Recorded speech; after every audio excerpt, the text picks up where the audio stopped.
Hey everyone, Rick Albert here, real estate broker with American Real Estate, house hacker and investor here in Los Angeles.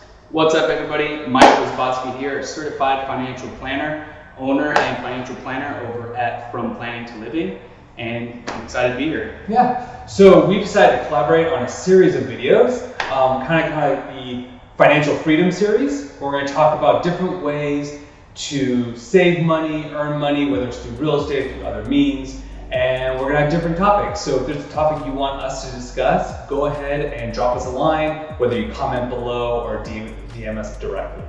Also, don't forget to follow us on social media platforms. I'm at Rick B. Albert, At Michael Izbotsky. because it's important. We try to bring out really good content for you guys, and we want to make sure that you guys learn as much as you can based off our experiences and our clients' experiences. So why don't we go and get started? Go ahead and ask the first question. Let's do it. So I know we're here, we're at a condo, I think you're about to list it soon. And my clients I've been working with a lot lately, they are about to buy. Early 30s, they want to stop renting and throwing money away. The age-old advice is 20% down. In LA, that sounds like it's almost impossible. So my question is, are there ways around that 20% down? Can we get into a house at 10% down, 3.5% down, whatever it is, so we don't have to wait until we're 40 to purchase something out here? So the short answer is yes, right? So for the right loan amounts, you can actually do as low as 3% down for a conventional loan. So for example, on this condo, right now we're in Agora Hills at 28947 Thousand Oaks Boulevard, unit 206. We're listed for $359,000. Okay. $359,000. So the down payment at 3%, assuming you're a first-time home buyer, is only $10,770. Got it. Yeah. Now, if you want, you can also go the FHA route, Federal Housing Administration loan, which is basically just the government's insuring it at 3.5%. But yeah, you can do 5%, 10% on both my house hacks. I never put 20% down. Okay, real fast. Why would I go with a 3% versus a 3.5% with the FHA? What's the big difference there? Good question. So with FHA, it's more for clients who aren't as well qualified. Meaning, if you don't have the best credit, if you have a little bit more debt, that sort of deal. You can actually have a credit score as low as 580 to buy. Yikes. Yeah. Now with some condos, you can't do an FHA loan. The complex has to be FHA approved. Got it. But yeah, so those are kind of the big differences for just those basic programs. So it really just becomes a preference. Sometimes there's more fees with FHA than there are with the conventional loans. So it's more so playing with the numbers to see what would be more expensive, the FHA route, if your credit's good enough versus just the conventional 3% down. Right? Right. I actually had a client, she did a 3.5% down FHA loan because for some reason, based on her qualifications, the numbers actually made more sense.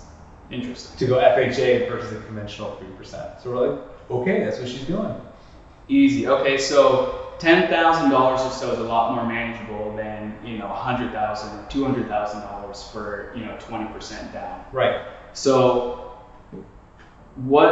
I know you said you have never, I think you said you never put 20% down. Both my properties. So how do you make those numbers work? Because I know if you put 20% down, your monthly payments are going to be a lot less, but it might mean you get less home, or you take longer to get that home you actually want. I think the latter point you made is really what's more important. So for some people, because let's say you're trying to save up this condo or any other condo, even if let's do round numbers and say $400,000. Okay. So yeah, putting $12,000 down, at 3% versus $80,000 is a big difference, and it might take you longer to get there. And the problem is, if it takes you longer to get there, assuming the market continues to climb, you're constantly chasing the market. Agreed. And I think that's really where the big difference was. And I know for me, when I bought my condo, I bought a fixer condo. And my thought was, okay, I'm gonna put 10% down and use the other 10% to fix it up. Okay. Because you don't have, the loan's not forever. You can refinance. Exactly. Which is, taking one loan, replacing it with another loan, kind of like transferring a credit card balance. Or you can contact your lender and say, look, I've paid down the loan balance enough, or here's some sales that support higher, and you can get that private mortgage insurance taken off, which I know we didn't quite touch on, but that's an extra fee anytime you put less than 20% down. So that was kind of the follow-up question is, I know basically you have to factor in the PMI, personal mortgage, private mortgage insurance, right? So that's another factor to consider, but so I think that's a conversation I've had with my clients is you're going to be paying a lot more for the insurance. At the end of the day, does it really make sense? Or how long typically do you think it'll take to, I know the real estate market is similar to the stock market. It has its ups and downs. Long-term trend is up. So it's possible to refinance, right? You said to get rid of that PMI and lower your expenses by at least a few $100 a month, you think, for the PMI? It can be, depending on the property. Right, and you can even, another great example is on my second house hack that I've done. We had an FHA loan, because we did like a construction loan. Refinanced into another FHA, but then when we switched to conventional, when we got the appraisal in, meaning the banks go to verify the value, we were short like this much. So we still got hit with PMI, but it's like $100 a month. And then do you have to refinance to get that $100 off? No. Or you just say, hey, we got this reappraised and now we have 20% equity in the home, whatever. Basically, so your options are, so what I'm doing right now is I'm actually working with the bank to get rid of it, because I'm like, look, here are some sales that support that it's actually worth way more. So for you, the bank, it's actually a safer bet, right? Because for them, it's all about risk. Yep. So it's like, look, the risk is lower because the values have gone up, or I've paid down enough of a balance to cover that difference. You can pay for an appraisal. Appraisals are usually on the low end about $500. On the high end, at this price point, they're probably around $700. So you just have to determine if it's worth it. For me, on my house, to pay $700 to save $100, I'd rather just wait out the 7 months, because by then I would pay down the mortgage probably enough to get rid of it anyways. Right, because you were right there, you're at just under. Exactly. Playing with the numbers. Right, so it's like you have to determine what the payback period is, if it's worth playing that game.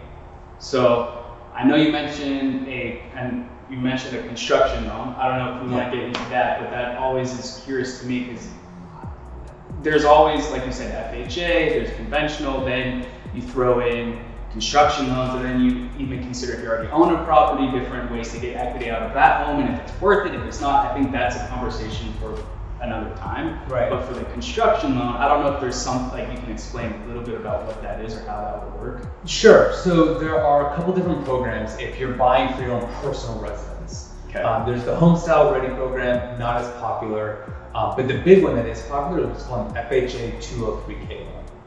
Okay. So that is 3.5% down of the purchase price plus construction costs. Okay. And then the lender will fund the difference of construction and the purchase. That's actually what I did on my second property. So I only had to put down like 20-some grand to buy the place. So that includes the cost of purchase plus whatever the estimated construction cost would be. Right, exactly. And then fix it up. Right, and then the lender will cut the checks to the contractor. And then you have to get it. It's difficult, it's a pain to deal with, but if it's your only option, I didn't have the money to do all the work that was needed, so I'm like, well, leverage it. And right now interest rates are really low.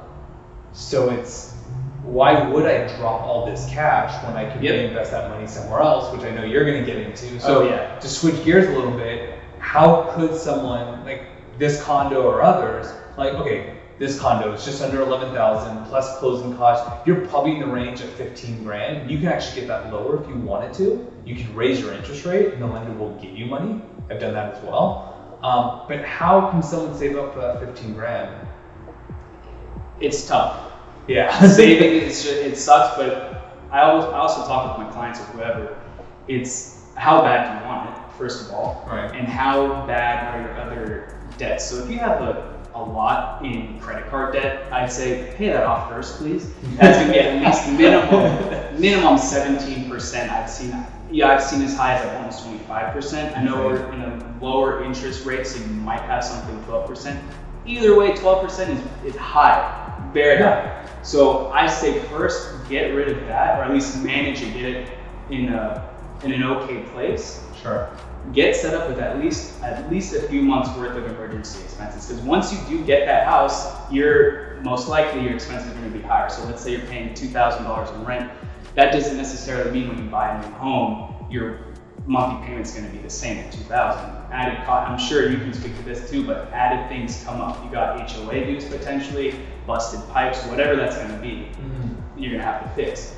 So I think basically, okay, let's say you want $12,000. Okay, so how long is that going to take? In a year, $1,000 a month. So can that fit in your budget? It might take you 18 months to get there.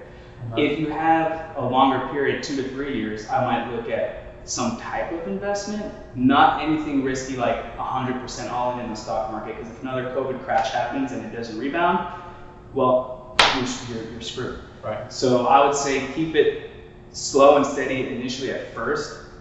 I would look into like a high yield savings account.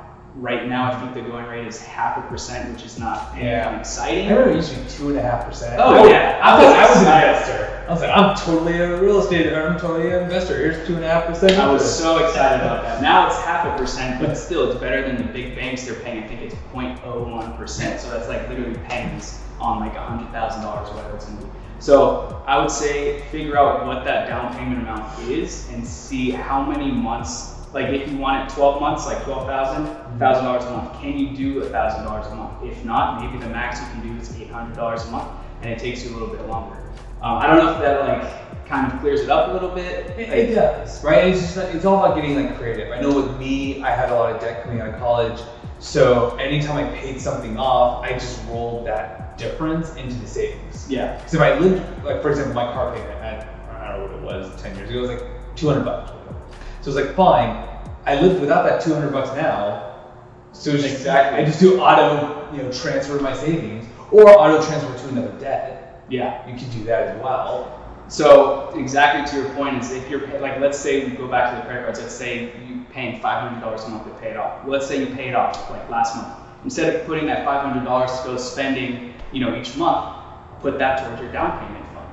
That exactly to your point, you're already used to putting $500 away that you can't spend. It's going to pay off other debts. So now put it towards your down payment fund, your down payment goal. And again, it goes back to if you want short term, put it in, checking your savings account, high yield. I would do. You might make a few $100s, better than nothing. Sure. If you have 2, 3, 4 years, if you want to get like a bigger home or you're not sure yet what you want to do, maybe look into some type of lower risk investment opportunity where you might get more than 0.5%. Maybe you'll get 1 to 2%, and that can help speed it up as well.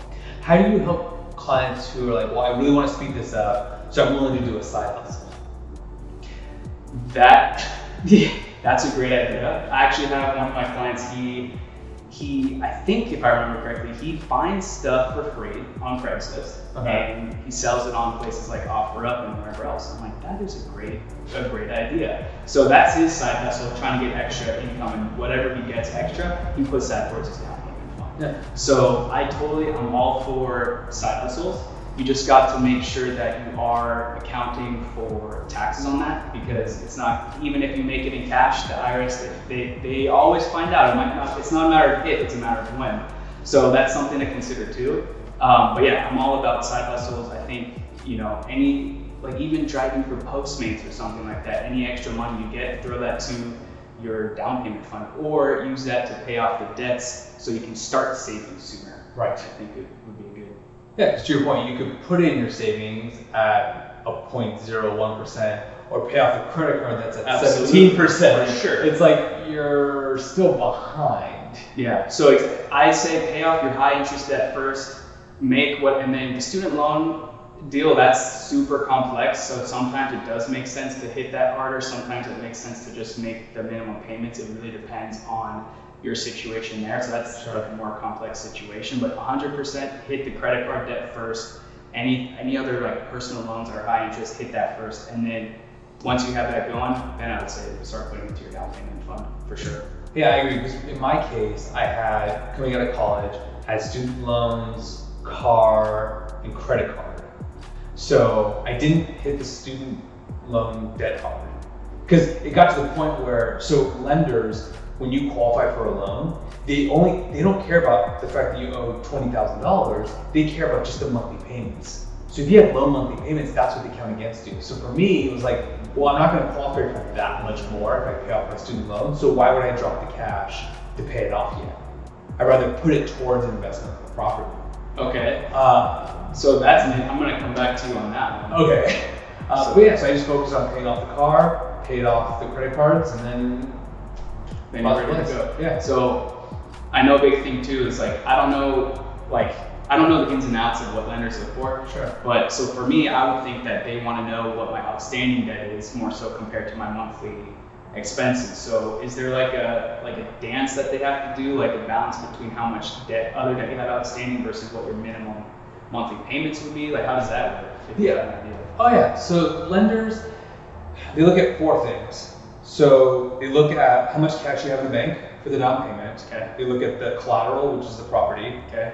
They look at your debt, but they look at your monthly debt. So if you have a high credit card balance, that's going to be reflective in your credit score. Yes. So they don't care that you have a $100,000 credit card debt. They only care that your minimum payment's $100. Because you're paying the mortgage on a monthly basis, therefore they're qualifying you on a monthly basis. Okay. And then it's your income, how much you're bringing in monthly. Now, the big thing I always tell my clients, and I'm sure you do as well, is they look at your gross, not your net income, right? So if you make $5,000 a month, you're not bringing home $5,000 a month, but they're qualifying you based on $5,000 a month. So you have to really look at your own personal budget, but they only look at your debt. They don't care about your health insurance, your car insurance, your gas bills. They don't care about any of that, which that's where it really comes down to like you as an individual, like, okay, what actually fits in my budget? So when you say gross, that's before taxes and everything else. Correct. So the lender can say, oh, okay, Rick, you know what, you qualify for $5,000 a month, but after all your expenses, like health insurance, you said contracts, everything else like that, maybe you can only actually afford $3,000 a month. Right. So that's when people will get in a sticky situation where they say, oh, the lender said it's fine, I think it fits my budget, and then boom, a year or two go by and you're like just mounting more in debt. So it's interesting you bring that up. So what a lender will look at is when they look at the debt and look at the income, they'll do it's a ratio, and it's typically around 43, maybe as high as 50%. So in other words, if you make $5,000 a month, $2,500 a month can go towards debt, so credit card debt, student loans, house payment, HOA dues, property taxes, and insurance. Got it. With FHA, right, the Federal Housing Administration loans, where the government insures it, because again, some of these candidates aren't the most ideal, you can have as much as 55% of your debt out of your income. So the problem with that is everyone's tax situation is different, but on a gross level, that's probably what, 65% of your actual take-home pay. So there have been studies that in terms of default rates are concerned, FHA actually has a higher default rate. Interesting. Which again, makes sense because they're pushing the envelope on how much they actually qualify for. And like you said too, you can, I think it was 580 credit score. Yeah. So they're taking the risk on that as well. Exactly. I mean, you know, I'm not a big fan of regulation. I've told a lot of people that, you know, the more disclosures you add, the less people read. Just kind of is what it is. I think it would be interesting for lenders to, as a required document, that's a blank budget sheet, and say, look, you don't have to fill it out. I just need you to sign it saying you received this. That way, me as a borrower can be like, you know what? He already gave me the sheet. I might as well actually track my expenses. And it gives them an idea of what they can actually qualify for. I've had many clients who don't cap out on what they qualify for. Or if they're house hackers, meaning they buy a property to live in, but also rent out other rooms, other units. Actually, this condo, my client did own it, and I was the tenant. I was actually living in the other room. So for some people, it's okay to stretch your budget because you know you're going to get that income from other people. And then to your point about 20% versus 3%, it's like, okay, if the difference is $500 a month, but you can rent out that room for $6,000, $7,000, $8,000, $9,000 a month, come out positive. Yeah, he's like, you might as well jump in and get today's prices, today's interest rates, because we don't know what's going to happen going forward.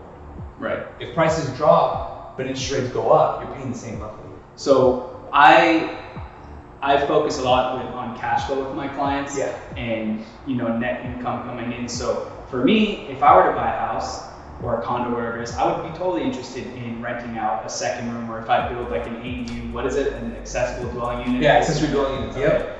So I'm interested in that. But if I'm a first-time home buyer, will the lender look at that and say, hey, I'm actually going to charge X rent, like $1,000 a month? Will they look at that as well? Or is that not for like a conventional like first-time home buyer? How does that work? So with the homes with accessory dwelling units are basically you take a single family home that's zoned as single family, Okay. and you add a second unit. Yep. You can rent out the second unit legally. The lender still has a stick up their butt, and they will not count the projected rent from that unit. Okay. Now, if you bought like a duplex, like a legal duplex, Yeah. triplex, fourplex, they will count the projected income. Interesting. So I had clients, this was last year, they only qualified for about $600,000. Okay. We found a duplex going for like $785. Wow. We negotiated it down to $730, but because of that second unit, it helped boost their income on paper, and the lender counted it and they qualified. Wow. Okay. So yes, with 2 to 4 units, they'll count the projected income. With a house with an accessory dwelling unit, they will not count that second income. Okay. That's a little frustrating. It'll vary. But okay, so this is getting a little. It's more like a yes or no question. It's Okay. a little outside the scope maybe. But is it possible to find duplexes or triplexes or fourplexes whatever in LA? Yes. Okay. You won't be putting down the 3% because they typically have loan limits. I think it's like 514,000, some number around there. So you have to put more than the 3%. Exactly. 10% or whatever the number comes out to be. Exactly. Now you can do FHA, 3.5%. My clients did that on a duplex. So you can do 3.5% for a duplex. In terms of 3 and 4 units, you can go FHA. The only catch is, for some odd reason, the lender says, okay, but if it's a triplex or fourplex, you basically have to live for free. All the rent income from the other 3 units need to come together and be the same as what your total bill is. The problem is the numbers just don't quite work that way here in LA. Okay. So, duplex all day long, and this is all within certain loan limits, right? So, loan limits right now are about 822,000, give or take. And it changes every year, and it changes per county. LA County is different than Ventura County, different than Orange County. So don't think, I can go buy a $1.5 million duplex and be like, I'm only putting suckers. Like, it doesn't work that way. So yeah, if you can find them, do they exist? Yes. Right now in today's market, the challenge is finding duplexes or triplexes or whatever, where at least 1 unit's vacant. Right. Because you have to limit it. And Yeah. so right now there's the eviction moratorium. So for LA County, it's here until September 30th. LA County, I think they've extended it till actually next year. You need to double check that. I've been reading different things. Yeah. It literally changes daily. Oh, for sure. But so it's like you find a unit that you like, you're like, well, I want to move in. You can't kick them out yet. So you have to really find one that has at least 1 vacant unit. And then you have to make sure the numbers work for you, because right now you can't raise rent on the other units. And even if you can, you're subject to rent control. So it's typically based on the consumer price index. So once we're out of the rent freeze, it's usually between 3 to 4% per year. So if they've been paying below market rent, they can continue to pay below market rents. Okay, so I don't know, so I know we've been chatting for a while. It's like, I'm learning a lot here. Yeah, So, 2 of us. Yeah, so I know a lot of my clients, most of my clients are like entrepreneurs, entrepreneurial minded, small business owners. They like finding good deals and they're more investment oriented. So for them, I feel like it's kind of like working the numbers. So I have some clients where it turns out they can actually afford a higher monthly payment than they initially thought. So I'd say, hey, maybe it makes sense to put a little bit less down so you have more cash to put elsewhere or whatever that is. But my thing is like, is there like a perfect, I mean, it's not gonna be perfect, but is there like a good price point? And I'm talking about LA, because I know LA is so crazy compared to other places, but is there like a sweet spot for people to look at for the numbers to work a little bit more than, let's say, going for like $1 million duplex, like you said? Like, is it like 500,000 if we can find it, 6, 7, 800? Like, I don't know, like what's the typical price point for something to work out like that? I wouldn't. It's good. It's a really good question. So the problem with focusing on just the price points, there's over 200 neighborhoods in LA. So it really comes down to your comfort level. Are you comfortable living? Do you really want to live in Northridge or Sherman Oaks? Or are you okay with the Pacoimas and the Silmars of the world? So it depends on what your comfort level is to the price point. Typically, what we look at is we look at the actual we look at the house itself. What's the bedroom count? Yep. Okay. Right. So if you are house hacking and you want to put as little down, the more bedrooms, the better. Okay. Right? Because the more bedrooms you have, the more rooms you can rent out. Right. And then that can kind of differ. So for a great example, I just closed on it last week. A client of mine who's now become a very good friend, he bought a 4-bedroom house with the accessory dwelling unit. Already done. Okay. So he's gonna live in one bedroom, rent out the other 3 bedrooms, and then rent out the accessory dwelling unit. Wow. Right? He bought just under $900,000. Okay. Right? So it's a bigger, it's a bigger deal. Real fast though, before I forget to ask, would the I might have forgotten. Would the lender look at you being able to rent out the separate rooms? Or no, because it's a single family. Correct. Single family, zoned for single family, so it's just solely on his income. But his intention is to house hack it, because now we're talking about him buying hopefully again next year. Yep. And just keep renting these units. But by putting a low down payment, your cash on cash return is amazing. Yeah. Right? I had a client last year, he bought, it was a 2-bedroom house with an accessory dwelling unit. He was a veteran, served in the Navy, so he did 0 down. His cash on cash returns at over 30%. Wow. Right? Because that's really the name of the game. Oh yeah. Especially in LA, because in LA, typically we have good appreciation. And it's higher than the average. Typically we look at, across the country, 2.5% to 3%. Okay. LA historically has been about 5-ish, 5 to 6%. But we've also seen a huge growth over the last couple of years since we've come out of the recession. Because of COVID, things have really heated up. Oh, it's insane out there, man. Yeah.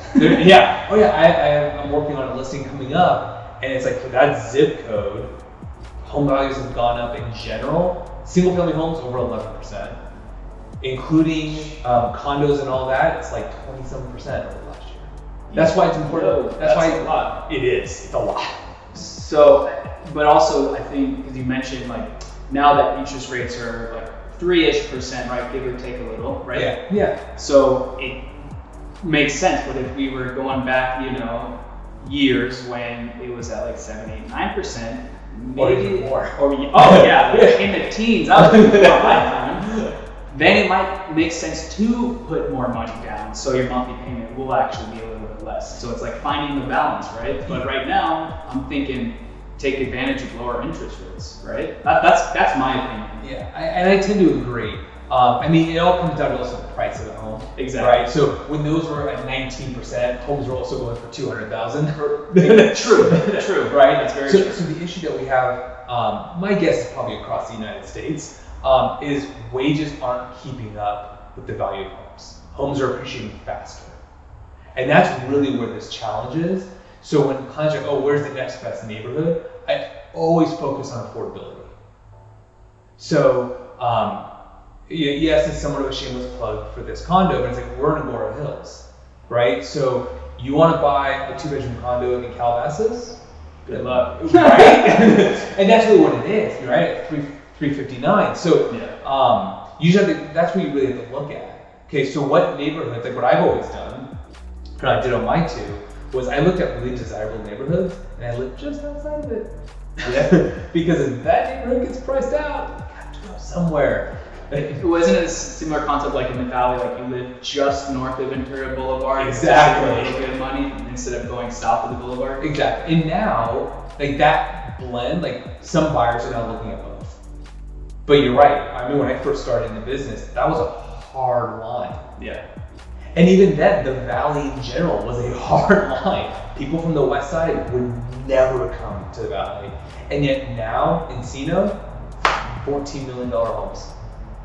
That's insane. It is. Yeah. And it was a gorgeous home, brand new construction. I get all that. And it's in the Valley, in Encino, right? Yeah. And it's like, okay. So that's really the name of the game. And when it comes to putting low down, it's about just jumping in. And to your point, you're going to have expenses with housing. I would argue that it's still going to be less than renting, because if you're renting a place, you don't think the landlord's factoring in repairs. Right. Otherwise, you'd be losing money on all property. Right. So, and it depends. If you do a remodel on the place, your repairs in theory should be low. Condos tend to be way less repairs than a house. Right. Right. On my condo, I've owned it since 2015. I remodeled it, not counting replacing the AC, because that was super old and I've never changed it. I've probably spent about $1,200. That's it. That's it. We had a leak in the roof. The homeowner association took care of the leak. I had to pay someone $200 to patch and paint. Garbage disposal was busted. Paid $600 to take care of that, and there's little things here and there.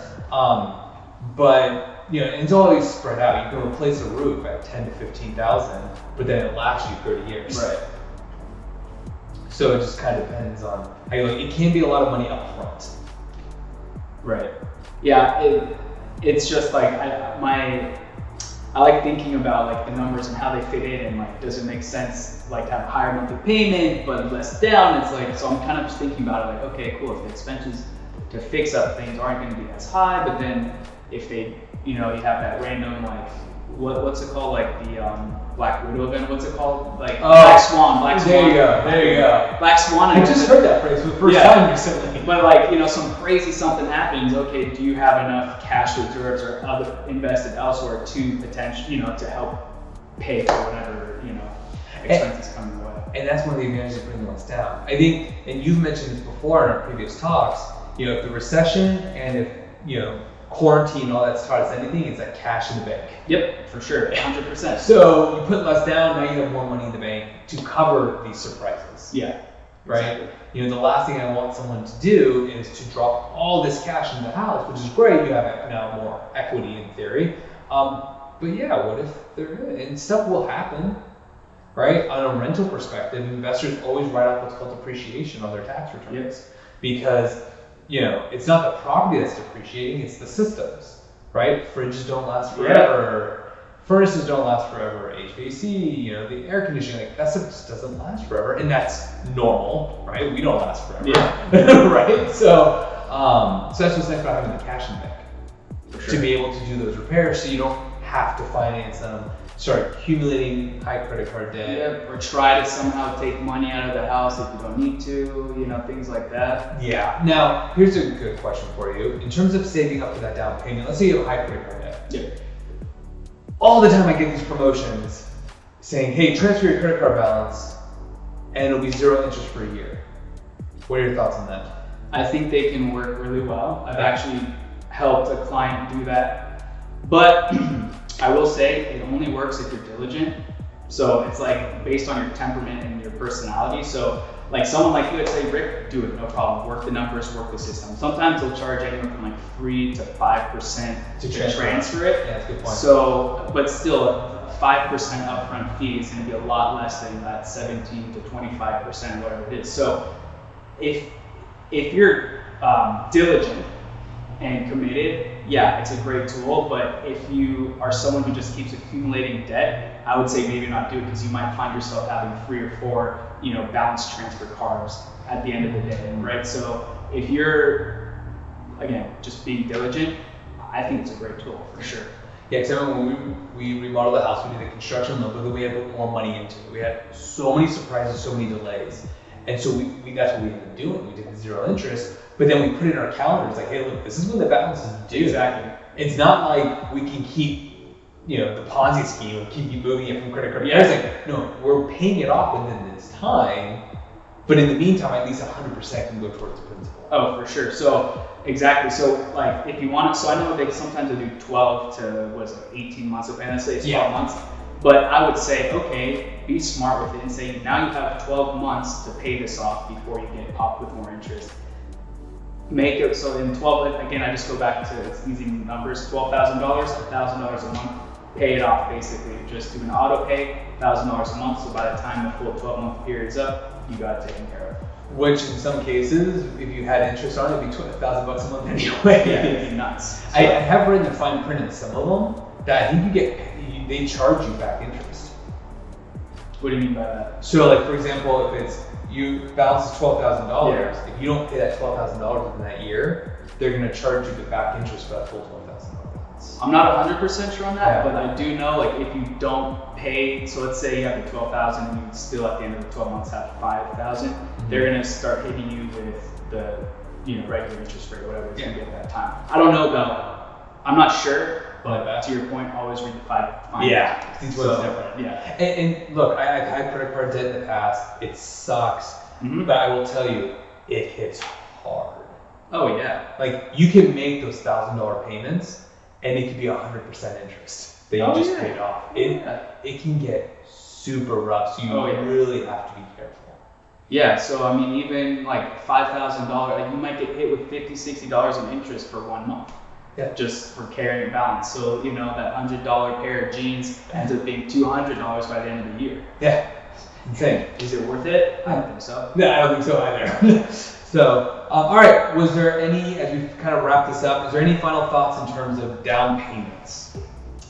Down payments, I think, so you definitely gave a lot of good information. So I think for wrapping up for down payments, I think just honestly it comes down to, do you want a higher monthly payment to get into your home sooner, or do you want a lower monthly payment and get into your home later? I think is one thing we kind of talked about. A lot of times now with the lower interest rate, if you are making enough money, it might make sense to put down a lower percent, and then as time goes on, maybe pay off the mortgage more. But that would be another conversation. Does it make sense to pay more towards the mortgage if it's a lower rate? But anyway, I think pay off your big debts first, credit card number one, and then start putting to the down payment after that once your crazy debts are paid off. When I say crazy, meaning, you know, 6, 7, 8+%, I would say. Anything that doesn't have an endpoint. Correct. Right, car payments have an endpoint. Correct. Student loans have an endpoint. Credit cards, it can accumulate, it can literally be lifelong. Yeah, so I had it, just to wrap up, I was working with a client, I think their car loan was like just under 3%, and they were making extra payments. I think it was $200 extra a month, I think they were paying. And I said, look, you'll pay off your car loan 12 months sooner, but you'll only save like $180 something. Is it worth it to save $185? They said no. I said, okay, take that $200 and put it towards your down payment fund. There you instead go. of paying off your car loan. Very well. All right. Well, thank you everyone for watching. Once again, my name is Rick Albert, real estate broker with America Real Estate, house hacker and investor. Thanks again, everybody. Michael Izbotsky, CFP. I am the owner of From Planning to Living, and looking forward to talking soon. All right. See you guys in the next video. Peace.